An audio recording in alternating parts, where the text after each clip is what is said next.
Buenas tardes. En esta oportunidad caracterizaremos nociones generales del conductismo.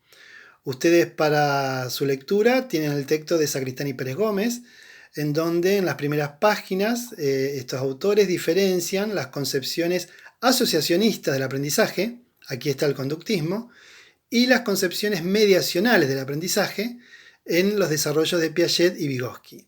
Entonces, si queremos pensar el conductismo, tenemos que pensar en una concepción del aprendizaje vinculada a la epistemología positivista, que surgió entre fines del siglo XIX y principios del siglo XX, a partir de referentes como Pavlov, Watson y Skinner.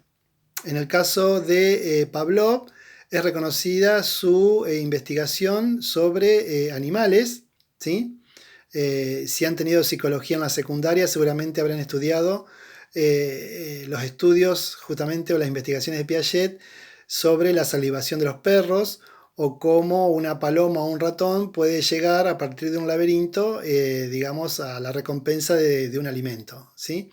Aquí, por primera vez, se trasladan, digamos, estos estudios en animales para pensar la conducta humana, en la idea de que aprender para el conductismo es repetir un modelo externo, ¿sí?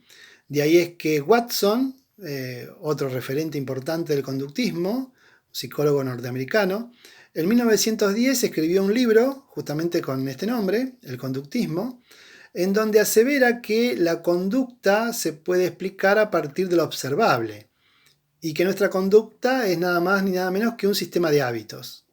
Él dice textual: deme un chico de 5 años y yo haré de él un leñador, un abogado o un delincuente. Fíjense, hay una fuerte idea de que se puede fabricar al otro, ¿sí? De que se lo puede condicionar externamente para producir un determinado comportamiento, ¿sí? De ahí es que para la práctica conductista, este desenvolvimiento se basa en determinados principios o axiomas, ¿sí? Que se pueden caracterizar en 5 de ellos.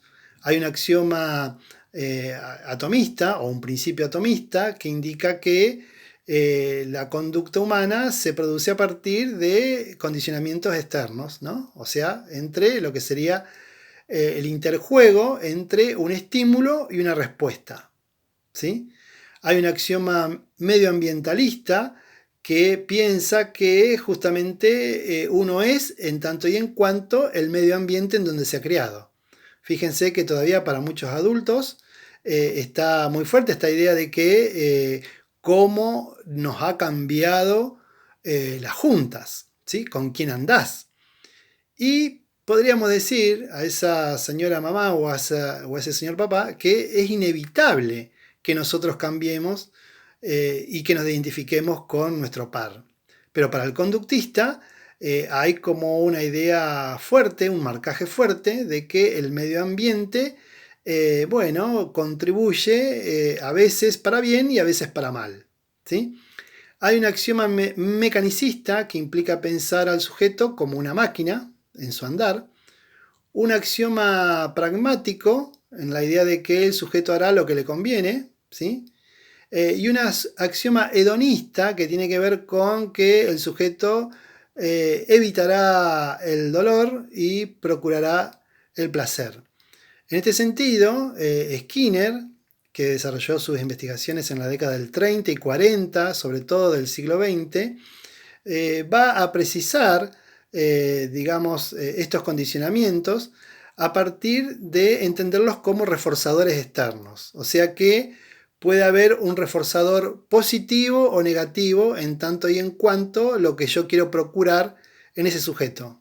Esta clásica idea que nos dijeron, bueno, si te portás bien, el fin de semana vamos a ir a ver a los abuelos. ¿Sí? Toda la idea que hemos tenido en nuestra crianza vinculado a los castigos y a las recompensas, perdón, tienen una lógica conductista. Bien, en este sentido, el papel del docente es un papel, dirán los autores, de tecnólogo, que es el que programa los reforzamientos y los condicionamientos, ¿sí? Aquí esta idea de este docente tecnólogo implica, bueno, programar justamente las contingencias de reforzamiento, o sea, qué es lo que se va a hacer para que ese alumno aprenda. Esta concepción positivista del conocimiento, como decíamos al inicio de este video, implica, bueno, recuperar esta idea de Comte, de Augusto Comte, que seguramente se lo habrán mencionado en epistemología, en donde lo que hace este filósofo de origen francés es trasladar los criterios de las ciencias naturales para explicar los fenómenos sociales y la propia conducta del hombre. Esto significa que si nosotros pensamos en los preceptos o los conceptos de las ciencias naturales, ¿en qué pensamos? Pensamos en el método científico. El método científico, sus características principales tienen que ver con la observación, la experimentación, la medición y el cálculo. ¿Sí? Podemos pensar de que esos criterios sirven justamente para las matemáticas, sirven para la biología. ¿Sí? Darwin, referente importantísimo en la biología y autor de la teoría de la evolución, sus estudios estuvieron vinculados justamente al método científico. Darwin recorrió el mundo, ¿sí? Y bueno, pudo hacer una caracterización de las distintas especies, animal, vegetal, mineral, ¿sí? Pero ¿qué hace Comte?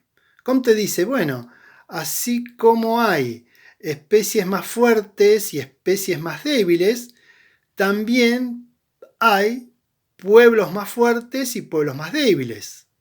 Fíjense que esto Comte lo está diciendo a mediados del siglo XIX, cuando el capitalismo como sistema estaba consolidándose. O sea, en algún sentido hay una justificación o un acompañamiento en las lógicas hegemónicas del momento de pensar de que si la revolución industrial se hizo en Europa, es porque en Europa había gente más inteligente y no se hizo en el tercer mundo o en Sudamérica, porque ahí la gente no es muy inteligente. ¿Sí? Fíjense que el criterio positivista ustedes lo van a seguir estudiando en otras cátedras.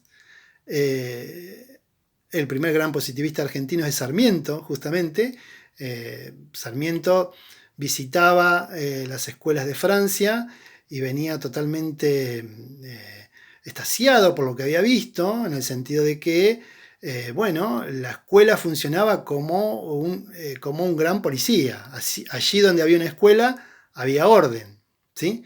Esta es una lógica positivista que los conductistas la hicieron propia. O sea, esta idea, por un lado, de que se puede fabricar al otro, esta idea de que se puede controlar al otro, y el que no responde como yo estoy esperando es bueno, anormal, le falta algún tornillo, es así por los padres que tiene, viste de qué barrio viene, o sea, hay toda una caracterización que los distintos campos de la educación lo estudian.